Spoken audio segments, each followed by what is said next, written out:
آج ہم ایک بہت ہی سنجیدہ موضوع کا تجزیہ کر رہے ہیں۔ عنوان ہے دستک، جنگ کے سائے اور ہماری آخری مہلت۔ یہ ایک ایسی حقیقت ہے جس پر شاید فوری توجہ دینے کی ضرورت ہے۔ دیکھیے، آج دنیا بھر میں سرحدیں غیر مستحکم ہیں، فضا میں بارود کی بو ہے اور بڑی طاقتیں تباہی کے راستے پر چل پڑی ہیں۔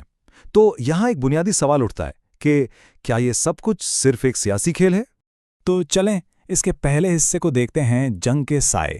یہ ایک بہت گہرے تضاد کو سامنے لاتا ہے کہ ایک طرف تو دنیا ایک خطرناک موڑ پر کھڑی ہے اور دوسری طرف ہمارا معاشرہ ہے جو بظاہر بالکل بے فکری میں ڈوبا ہوا ہے۔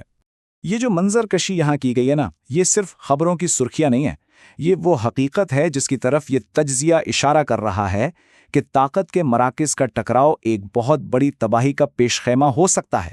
لیکن اس سنگین صورتحال کے جواب میں ہمارا رویہ کیسا ہے؟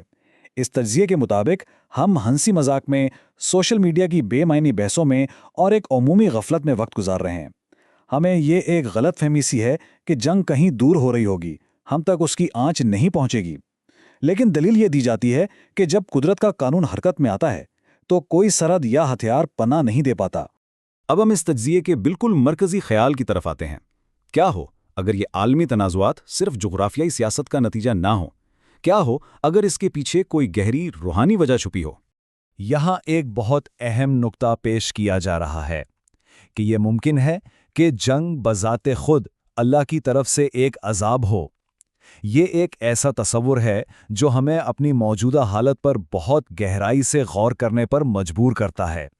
اس نظریے کی بنیاد کے طور پر قرآن پاک کی یہ آیت پیش کی جاتی ہے۔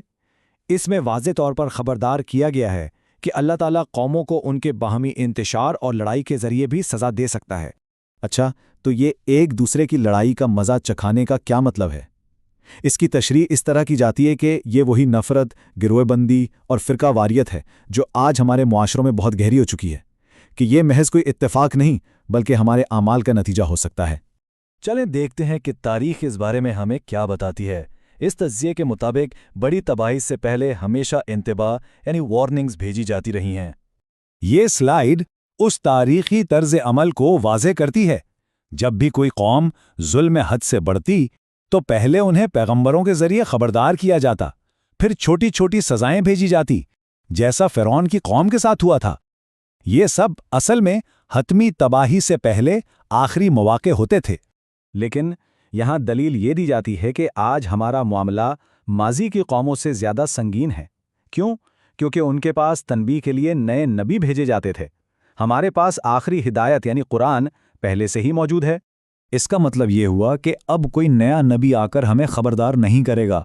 تو اگر ہم وہی جرائم کر رہے ہیں جو پچھلی قومیں کرتی تھیں، جیسے ظلم، ناانصافی اور اللہ سے دوری، تو اس دلیل کے مطابق اگلا مرحلہ براہ راست بڑی سزا کا ہو سکتا ہے۔ تو اس تاریخی سبق کو آج کے حالات پر کیسے لاگو کیا جائے؟ کیا آج بھی ہمیں کوئی وارننگ دی جا رہی ہے؟ یہاں قرآن کا ایک اور بہت اہم اصول بیان کیا گیا ہے۔ یہ آیت بتاتی ہے کہ اللہ بڑی سزا سے پہلے ایک چھوٹی سزا بھیجتا ہے جس کا مقصد تباہی نہیں بلکہ بیداری ہوتا ہے، تاکہ لوگ اپنے راستے درست کر لیں۔ تو آج ہمارے لیے یہ چھوٹا عذاب کیا ہو سکتا ہے؟ اس تجزیے کے مطابق یہ آج کی معاشی مشکلات، دلوں میں بیٹھا ہوا خوف اور جنگ کا یہ جو منڈلاتا ہوا خطرہ ہے نا، یہی وہ چیزیں ہیں جو ہمیں جھنجھوڑ رہی ہیں۔ یہاں اہم نقطہ یہ ہے کہ ان حالات کو آخری وارننگ سمجھا جائے۔ یہ بڑی تباہی سے پہلے پلٹنے کی آخری مہلت ہے، ایک آخری دستک۔ تو پھر اس عالمی بحران کا حل کہاں سے شروع ہوتا ہے؟ یہ تجزیہ اجتماعی سے زیادہ انفرادی اصلاح پر زور دیتا ہے، یعنی یہ توبہ اور خود احتسابی کا وقت ہے۔ ہمیں اس حقیقت کو سمجھنا بہت ضروری ہے کہ اگر جنگ کا طوفان ہمارے دروازوں تک آ پہنچا تو شاید اصلاح کا وقت ختم ہو چکا ہوگا، ابھی مہلت باقی ہے۔ اور اسی لیے اب وقت ہے خود سے کچھ اہم سوالات پوچھنے کا، اپنے اعمال کا جائزہ لینے کا۔ کیا میں نے کسی کے ساتھ ناانصافی کی؟ کیا میں دنیا کی محبت میں اپنے خالق سے غافل ہو گیا؟ یہ تجزیہ اللہ کی حضور عاجزی کے ساتھ معافی مانگنے اور اپنی اصلاح کے لیے مہلت طلب کرنے کی ترغیب دیتا ہے۔ اور آخر میں سب سے اہم پیغام یہی ہے کہ ہنسی مذاق اور غفلت کا وقت اب ختم ہو چکا ہے۔ یہ سجدے، توبہ اور اپنے اعمال کو درست کرنے کا وقت ہے، اس سے پہلے کہ آخری مہلت بھی ختم ہو جائے۔